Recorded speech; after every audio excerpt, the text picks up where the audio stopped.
Hermanos de la iglesia de Jainamosa, bendiciones para cada uno de ustedes. Gracias por abrirnos su iglesia de manera especial.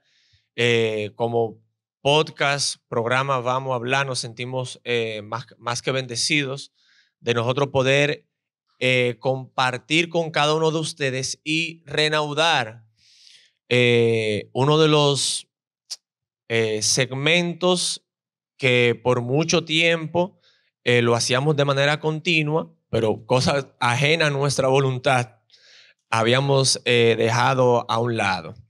Gracias a ustedes, son los primeros, la cual iniciaremos lo que es una jornada de videos en las iglesias de manera especial, grabando nuestro segmento La Biblia Habla.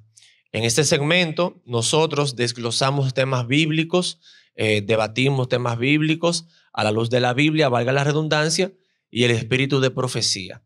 Y de manera especial, ya que ustedes nos abrieron las puertas, queremos también extenderle una bienvenida especial al pastor Mario Rondón, que está aquí con nosotros. Una vez más, pastor, bendiciones y bienvenido a su casa. Amén, amén. Gracias. Contento de estar de nuevo con ustedes. Así que esperamos que sea para gloria del Señor todo lo que vamos a tratar y que cada uno de los amigos y hermanos puedan participar de manera activa y sus preguntas también hacerlas llegar, porque definitivamente vamos a hablar. Excelente, excelente. Familia, buenas noches. Quiero informarles que en esta noche trataremos de abarcar lo que son los 7 sellos del Apocalipsis. Un tema bastante importante y que muchas veces es puesto de lado al momento de estudiar la palabra de Dios, porque quizás no se entienda, quizás se parezca muy complicado o muy difícil de analizar. Pero hoy vamos a tratar de que el Señor nos dé luz en cuanto a este mensaje. Y queremos iniciar, pastor, preguntándole qué son los 7 sellos y cuál es su importancia en el tiempo profético. Sí, los 7 sellos constituyen 7 mensajes que describen por anticipado el contexto sociopolítico que envuelve cada una de las 7 iglesias. Vamos a decirlo así, porque recorren el mismo periodo de tiempo de la serie de las 7 iglesias y también el mismo periodo de tiempo de la serie de las 7 trompetas. Así que son 3 series de 7 que recorren de manera paralela la historia de la iglesia cristiana desde los apóstoles hasta la segunda venida de Cristo. Los 7 sellos se concentran en eso, en el entorno sociopolítico, esos desafíos que enfrenta la iglesia. El mensaje de las 7 iglesias se concentra básicamente en la condición espiritual, lo interno de la iglesia. Las 7 trompetas describen el juicio que Dios le derrama a cada enemigo que aparece en cada una de esas etapas, cada enemigo del pueblo de Dios. Pero repito, los 7 sellos describen ese entorno sociopolítico, 7 etapas diferentes, con 7 desafíos diferentes, que de seguro que lo vamos a ver en detalle también en esta hora. Pastor, dentro de la estructura del libro de Apocalipsis, ¿dónde se encuentran específicamente los 7 sellos y cuál es su conexión con los capítulos anteriores? Sí, se encuentra, podríamos decir, desde el capítulo 4, que es donde se inicia la visión, hasta el capítulo 8, versículo 1. Porque cada una de las 7 o cada uno de las series de 7, que son las 7 iglesias, los 7 sellos y las 7 trompetas, tienen un paréntesis después del 6º elemento. Por eso nosotros vamos a ver que se describe el 6º sello, nos vamos a adelantar un poquito ahora. El 6º sello se describe al final del capítulo 6 del 12 al 17 de Apocalipsis. Pero entonces el capítulo 7, donde debió aparecer el 7º sello, no aparece, sino hasta el capítulo 8, versículo 1. Ese paréntesis que se hace después de los primeros 6 elementos de la serie de 7 es para la aparición del pueblo de Dios en el tiempo del fin. Por eso se retienen los vientos en el capítulo 7 y Dios da la orden a los 4 ángeles que los retengan hasta que sean sellados los siervos de Dios. Ahí presenta el pueblo de Dios en el tiempo del fin. De igual manera, cuando se describe la serie de las 7 trompetas, vamos a ver que hay un paréntesis en el capítulo 10 de Apocalipsis. Y el capítulo 10 es la visión del librito pequeño que lo come el profeta, y cuando lo come es dulce en su boca, pero cuando lo traga es amargo. Representa el gran chasco. Y el momento cuando al pueblo de Dios que ha experimentado ese momento difícil, se le dice: es necesario que profetices otra vez. O sea, el pueblo de Dios que surge en el tiempo del fin es un pueblo profético. Y aparece en el capítulo 10. Apocalipsis 10 es el acta de nacimiento de la iglesia adventista del séptimo día. Allí dice todas las características y el entorno, el contexto en que es levantado como pueblo en el tiempo del fin.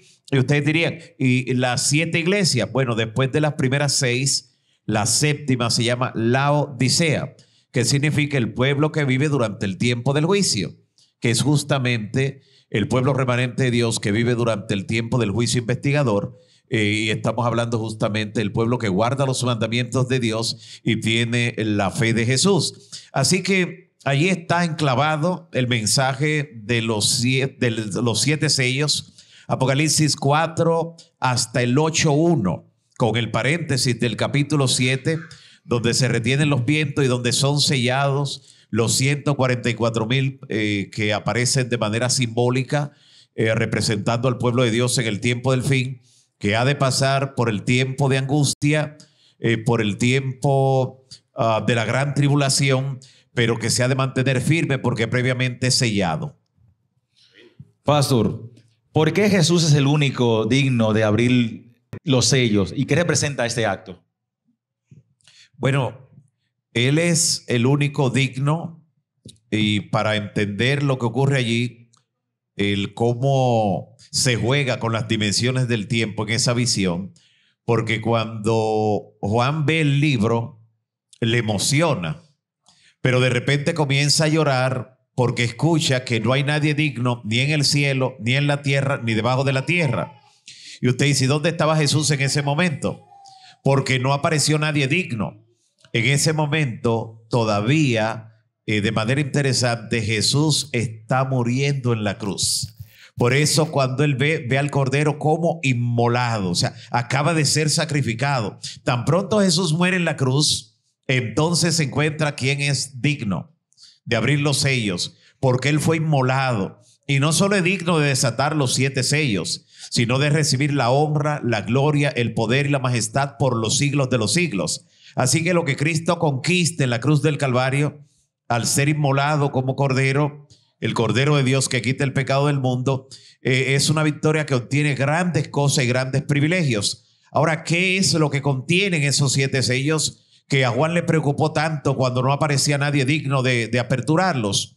Bueno, allí está toda la historia de la iglesia cristiana desarrollada, al final de la cual el pueblo de Dios se recibe la herencia.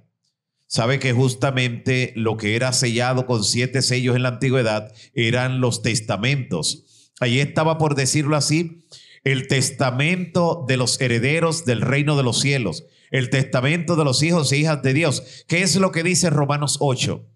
Que somos hijos, ahora hijos adoptados, y si hijos, también herederos, herederos de Dios y coherederos con Cristo Jesús. Si esos sellos no son aperturados, no había posibilidad de salvación para el género humano. Y por eso Juan llora cuando se le dice que no hay nadie digno, hasta que finalmente ocurre lo que ocurre en la cruz y él entonces ve. Por eso digo que hay un rejuego con las dimensiones del tiempo, porque él está situado ya casi 100 años después de iniciar la era cristiana, alrededor de unos casi 70 años después del sacrificio de Cristo, pero cuando él está en medio de la visión, se detiene en un contexto donde Cristo no ha sido inmolado, y tan pronto es inmolado, aparece entonces sí alguien que es digno de desatar los 7 sellos. Pastor, la apertura de estos sellos simboliza eventos literales o periodos históricos. ¿Y cuál es la interpretación de la iglesia adventista tradicional ahora? Bueno, representa eventos reales, pero expresados de manera simbólica. Ok. O sea, lo que representa no es simbólico, lo que representa es real, pero está dado en símbolos, y ya decía hace un ratito que el sexto sello, cuando se apertura, y quizá debemos hacer primero un recuento de los otros para poder llegar al sexto. El primer sello, cuando se apertura, sale un primer jinete en un caballo blanco con una corona y sale venciendo y para vencer. Ese caballo blanco que sale victorioso y para conquistar representa a la iglesia apostólica. Así surge la iglesia apostólica, indetenible, y en su avance esparciendo el evangelio por todo el mundo conocido. Va de este sello históricamente desde el año 31 de nuestra era hasta el año 100, cuando muere el último de los apóstoles. Durante ese periodo se mantuvo la pureza doctrinal, la pureza de la enseñanza bíblica en la iglesia cristiana. Pero allí entonces inicia, cuando concluye el periodo del segundo sello, porque cuando se apertura el segundo sello, describe allí en Apocalipsis 6 que surge otro caballo, de color rojo o bermejo.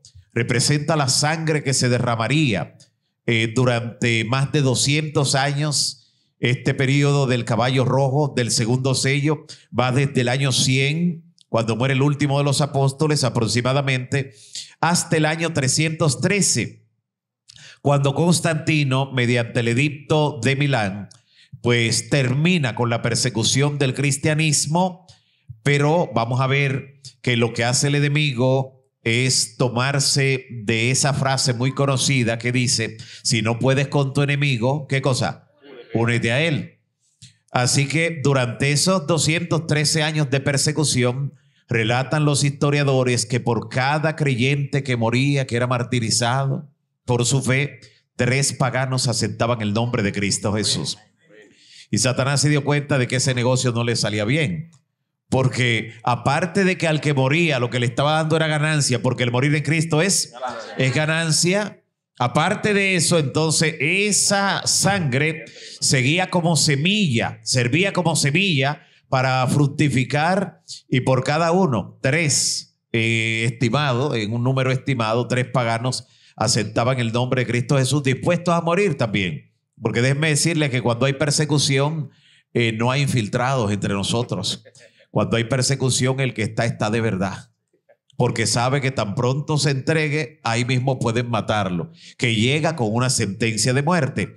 Así que allí en el año 313, cuando ocurre la conversión de Constantino, realmente lo que ocurre es una estrategia satánica para que por ese gran favor que le hizo el emperador de suspender la persecución, de unir la iglesia al Estado, entonces se infiltraran todos los errores que hoy encontramos en la cristiandad, como el falso día de reposo. Fue una de las primeras cosas que hizo Constantino. El 7 de marzo del año 321 de nuestra era, dio ese decreto, primero con un carácter político, sociopolítico, pero ya solo unas 4 décadas después, la iglesia unida al Estado, la porción mayoritaria de la iglesia que se unió al Estado, y es ahí donde está el acta de nacimiento de la Iglesia Católica Apostólica Romana. Es ahí donde está, una iglesia unida al Estado. Usted ve en Hechos, la historia de Hechos es una iglesia perseguida por el Estado, no una iglesia unida al Estado. No, los enemigos de la verdad se unían al Estado para perseguir la iglesia, primeramente los judíos, luego los romanos. Pero ahora misteriosamente, ya cuando está por caer la Roma imperial, surge otra Roma, una Roma religiosa que habría de desarrollar una hegemonía durante toda la Edad Media. Pero nos estamos adelantando un poquito. Así que ese tercer sello, donde sale un caballo negro, así como el blanco representaba la pureza de la verdad, el caballo negro representa el oscurantismo.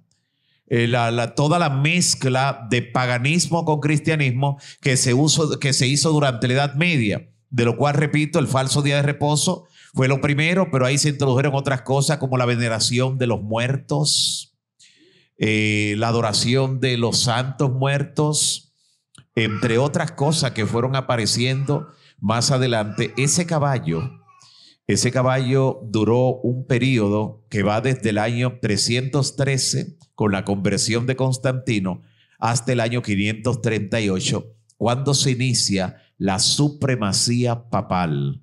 El obispo de Roma, como ahora el emperador, le estaba dando la autoridad al obispo de Roma por encima de los demás obispos, de los demás pastores del imperio. Ahora eso iba a ser lo que produciría lo que llegamos a conocer como el papado. Un obispo que está por encima de todos los demás, unido al Estado, en una iglesia unida al Estado, que es el surgimiento del catolicismo romano, como lo conocemos hoy, y todas las doctrinas que allí se fueron adhiriendo, además de la que hemos mencionado, el tormento eterno, el purgatorio, el limbo, la veneración y adoración de María, la Inmaculada Concepción de María, la Asunción de María, un sinnúmero de doctrinas ajenas a la Biblia que habrían de disfrazar el paganismo, que era el que se adoraba en esos templos donde había imágenes de Júpiter, Semíramis, Tamuz, y que ahora iban a adoptar nombres de la cristiandad para adorarlos. Y por eso vemos la serie o la gran cantidad de imágenes que son veneradas o adoradas, aunque con nombre de santos cristianos, pero realmente son figuras del paganismo, de lo que era el santuario griego, el santuario romano, pero con una mezcla de cristianismo. Y finalmente el cuarto sello, cuando se apertura, da paso a un caballo amarillo que representa una fe pálida en el mundo religioso, y esto va especialmente y representa la muerte también, claro, la muerte, la palidez de la muerte. Va desde el año 538 hasta el año 1517. Prácticamente toda la Edad Media. ¿Qué ocurre en 1517? El 31 de octubre estalla la Reforma Protestante. Así que estos son los 4 primeros sellos, y solo en ellos es donde aparecen 4 jinetes, uno en cada uno de ellos. Por eso pues hice ese resumen antes de que pasemos a elementos que tienen que ver con los demás. Excelente. Pastor, hay 2 preguntas en cuanto a 2 de los jinetes que me gustaría que no pasáramos por alto. Me gustaría que usted nos contestara por qué en el tercer sello el caballo amarillo se presenta, el caballo negro se presenta con una balanza en su mano y luego dice 1 libra de trigo por cuánto denario, 1 libra de cebada por tanto denario. Primero eso. Sí. Voy a describir primero los productos que se están comerciando allí. Excelente. Dice 2 libras de trigo por 1 denario. Ustedes recuerdan que 1 denario era el salario de un obrero por el trabajo de un día. Imagínense trabajar un día completo por solo 2 libras de trigo, cuando allí no tiene ni siquiera con qué va a acompañar ese trigo, o el pan si lo va a hacer de allí. O sea, eso estaba hablando de que iba a escasear el pan espiritual. La palabra del Señor iba a escasear, porque no solo de pan, sino de toda palabra. Así que iba a escasear la verdad durante ese periodo. Sin embargo, la cebada, dice 6 libras de cebada por 1 denario. O sea, mientras el verdadero pan iba a escasear, ¿qué representa la cebada? Allí representa las tradiciones. Mientras la palabra de Dios iba a escasear, las tradiciones iban ¿a qué? A abundar. Iban a abundar las tradiciones. Por eso la tradición en el catolicismo romano toma el lugar de la Biblia, toma el lugar de la palabra, la tradición. Así que esto es lo que representa. La balanza indica que durante ese periodo iba a iniciarse la Iglesia unida al Estado, y eso iba a perdurar durante el resto de la historia. Todavía al día de hoy, usted visita Roma y va a encontrar la capilla o la iglesia de las indulgencias, todavía hasta el día de hoy, porque esto representaba la venta de la salvación. La venta de la salvación, el negociar con la salvación, una práctica que se inicia con la venta de indulgencias. ¿Qué eran las indulgencias? Era un perdón, un certificado de perdón que las personas podían comprar después de haber pecado, para tener la conciencia limpia o tranquila, según ellos, de que habían comprado el perdón. Imagínense, el perdón no se puede comprar. No se puede. Sin embargo, eso es lo que significa una indulgencia. Y con eso se comerció durante toda la Edad Media de una forma pues muy vulgar. Eso rebajó el concepto de la salvación ante las personas, y contra esas indulgencias, contra la venta de las indulgencias, fue que se levantó Martín Lutero y clavó las 95 tesis de la justificación por la fe. Pastor, yo tengo una pregunta que quizás muchos coincidan conmigo. Nosotros vemos que en esta parte de los sellos se menciona mucho la palabra jinete. Jinete. A mí me llegó la pregunta, o sea, ¿qué tan representativo es el jinete? Porque o sea, es un motorista. No puede ser un águila. O un No puede motorista. ser un pez, una ballena. O sea, ¿por qué jinete? ¿Por qué un jinete? Sí, muy importante. Ustedes saben que la vida cristiana es comparada en el Nuevo Testamento de manera especial con una batalla.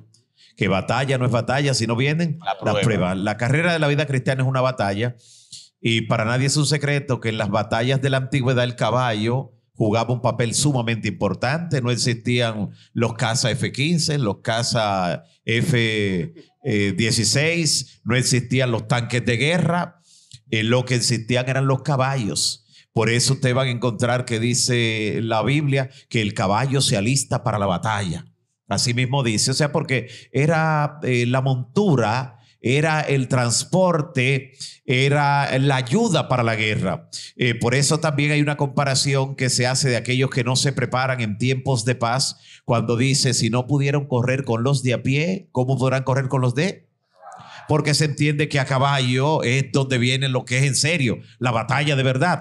Así que estos 4 jinetes, que de paso Hollywood lo ha explotado bastante en películas que hablan de los 4 jinetes del Apocalipsis, que nada tiene que ver ese contenido de esas películas con lo que dice la palabra, pero es lo que las personas quizás tengan más fresca con relación a lo que son los 4 jinetes. Representan ese ímpetu con el que en cada uno de esos periodos la iglesia o los poderes que iban en contra de la iglesia, pues lucharon contra ella. Era una batalla real, como podemos ver, la guerra que se desató contra la verdad, contra la iglesia, pero por eso vemos que hubo un caballo blanco, un jinete, un caballo blanco, que ese representa pues esa pureza que tuvo el evangelio, y que también salió con ese ímpetu que fue indetenible para gloria del Señor.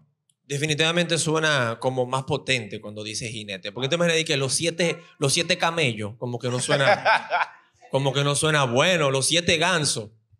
O los 7 comerciantes. No, Encima claro. el caballito. No. Moisés, ¿tú tenías una pregunta? No, ya. Ok. Antes de pasar a Joselito, me gustaría, pastor, que usted nos aclare qué significa la parte de que tenía el caballo amarillo. Tenía por nombre muerte y el Hades lo seguía. Imagínense, si el jinete de un caballo amarillo, pálido, que de por sí representa muerte, el jinete se llama muerte y el sepulcro le sigue, eso es como voy matando y tú lo vas enterrando. O sea que el Hades no significa el infierno. No, Hades es el lugar de los muertos, es lo que representa el sepulcro. Es la palabra equivalente en el Antiguo Testamento Seol. Seol siempre se utiliza para sepultura, para muerte. ¿Ves? El lugar donde van tanto los perdidos como los salvos a la tumba. Por eso Jesús dice en Juan 5, 28 y 29, no os maravilléis de esto, porque vendrá la hora cuando todos los que están en los sepulcros, ahí están todos los que han muerto en los sepulcros, oirán su voz. Y los que hicieron lo bueno saldrán a resurrección de vida, pero los que hicieron lo malo a resurrección de condenación. Note, del mismo lugar, la tumba, el sepulcro, así que eso es lo que representa el Hades allí. Para eso lo podemos buscar en toda la Biblia, esto es lo que representa. Así que durante ese periodo murió la mayor parte de los siervos y siervas de Dios en persecución.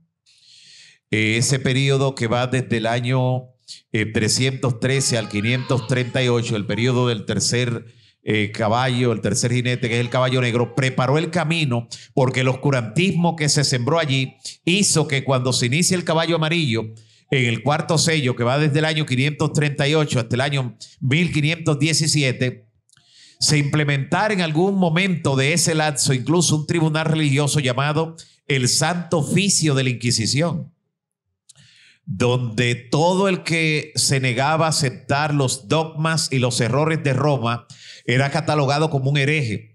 A quien encontraban con una Biblia, como a Juan Hus, lo catalogaban de hereje, lo quemaban vivo, lo llevaban al potro a torturarlo, a desmembrarlo, lo entraban de cabeza colgando por los pies, lo entraban de cabeza en barriles de estiércol para ahogarlo en estiércol, lo pasaban con lanza, lo llevaban a la guillotina. Fue un periodo terrible. El diablo utilizó durante ese periodo del caballo amarillo, del cuarto sello, dos armas para intentar desaparecer la verdad de la tierra, dos armas para intentar desaparecer a todos los siervos de Dios. Y esas dos armas fueron la Inquisición y la excomunión. Dice, bueno, la Inquisición era terrible porque condenaba y mataba de esa manera que acaba de describir, pero ¿y qué tal la excomunión? La excomunión era solo que lo borraban, no era solo que lo borraban. Cuando excomulgaban a una persona, lo hacían en un acto público, así como se deshonra públicamente a veces en la milicia. Así de esa manera era que ocurría la excomunión. Nadie quería que le hicieran eso, porque después de allí, hasta el que lo mataba recibía un premio por haber matado a ese hereje. Imagínense, cualquiera que lo matara podía quedarse con sus bienes, con sus propiedades, y era premiado por matarlo. Pero antes de que lo excomulgaran, escuche que le leían un documento al que excomulgaban que decía así: fulano de tal, excomulgado de la Santa Madre Iglesia Católica Romana, que la Santa Virgen María lo maldiga, que todos los santos del reino de Dios lo maldigan, que sea maldito en su vida, maldito en su muerte, y que todas las ánimas que todavía están en pena lo sigan maldiciendo por toda la eternidad. Oh, freco. ¿Quién quería que le leyeran una cosa así? Yo no creo en nada de eso. Yo Y tampoco. menos que en ese tiempo la Biblia la habían desaparecido de la mano de la gente, de la mano del pueblo, y la gente creía que esas maldiciones literalmente le iban a ¿qué? Le iban a caer.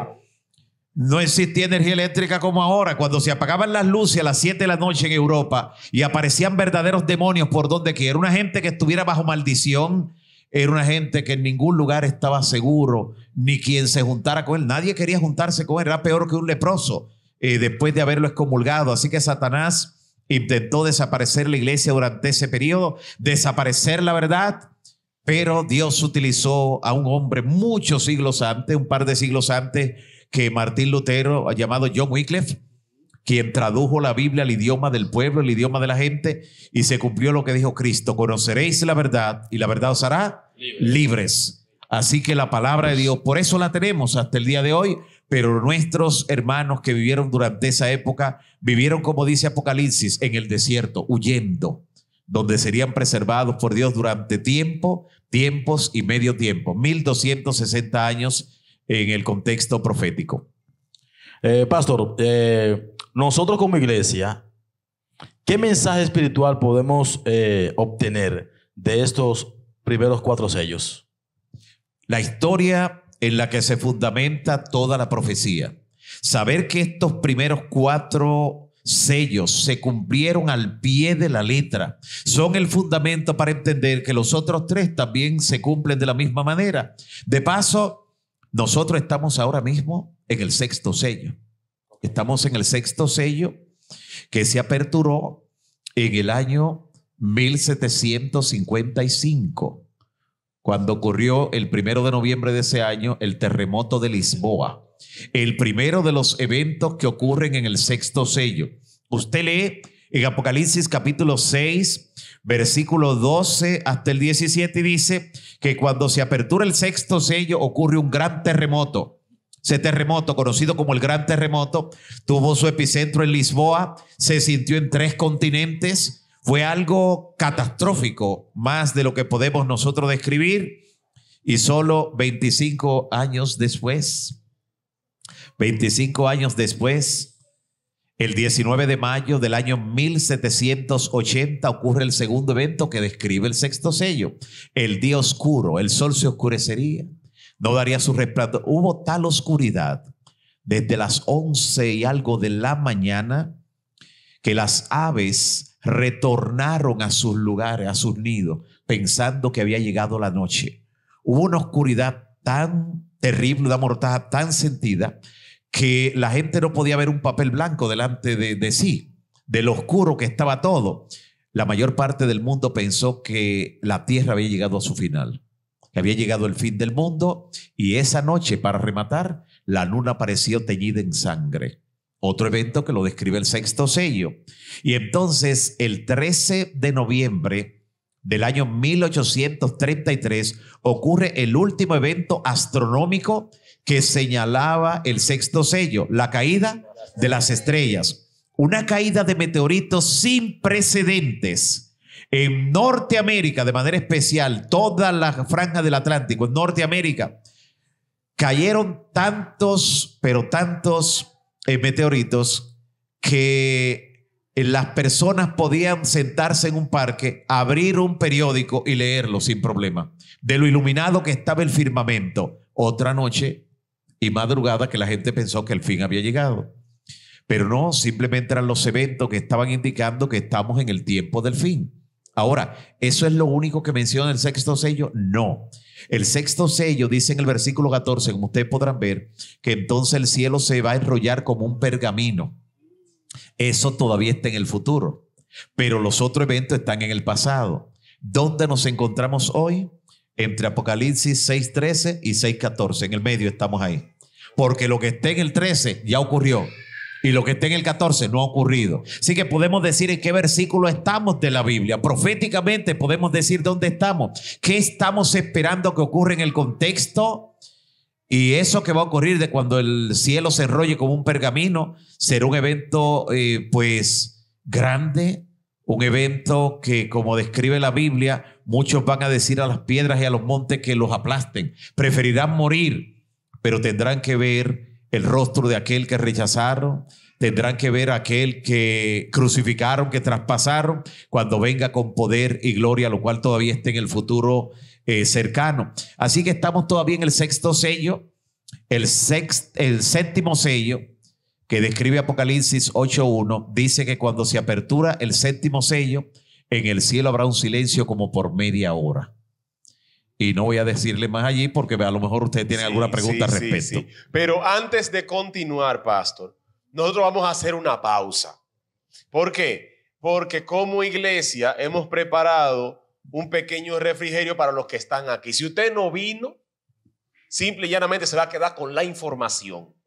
Pero lo que estamos acá, vamos a tomar unos pocos minutos para disfrutar lo que la iglesia nos ha preparado. Luego, si alguno de ustedes durante ese lapso tiene alguna pregunta, se acerca a mí, yo la anoto y comenzamos el siguiente video con esa pregunta. ¿De acuerdo?